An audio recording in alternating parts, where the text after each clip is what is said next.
Assalamualaikum, welcome to my class. My class name is Master Ahmed. We will learn ascending order, descending order. आज हमने जो learning करनी है वो ascending order descending order के बारे में बताना है। ये असेंडिंग ऑर्डर है, इसमें क्या होता है कि तरतीब वाइज होता है। वन से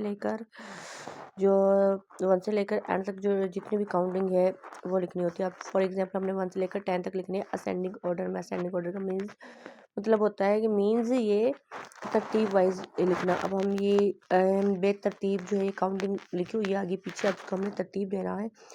1 लिखेंगे, इसके बाद हम लिखेंगे 2, इसके बाद हम ये लिखेंगे 3, इसके बाद हमने लिखना है 4। अच्छा, 1 है, 2 है, 3, 4। 4 के बाद क्या आ रहा है ये देखें, 4 के बाद और कोई नंबर नहीं है तो 4 के बाद 8 आएगा। ये हमने क्या लिखना है, तरतीब से लिखना है। 8 के बाद क्या है, 9, 9 के बाद ये क्या है, 10। ये हो गया असेंडिंग ऑर्डर, यानी कि काउंटिंग ज़रूरी नहीं कि तरतीब से 1 बाय 1 काउंटिंग लिखी हुई हो।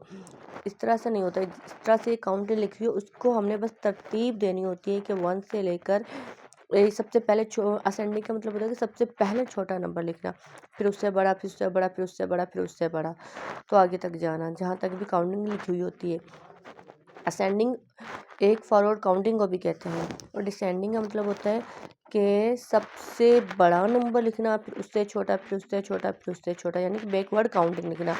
अब डिसेंडिंग में सबसे जो बड़ा होगा हम नंबर ये लिखेंगे, सबसे पहले लिखेंगे 10। 10 इसमें सबसे बड़ा है, तो इससे छोटा क्या होता है, इससे छोटा है 9, इससे छोटा है 8, इससे छोटा है 3, और इससे छोटा है 2, और उससे भी छोटा है 1।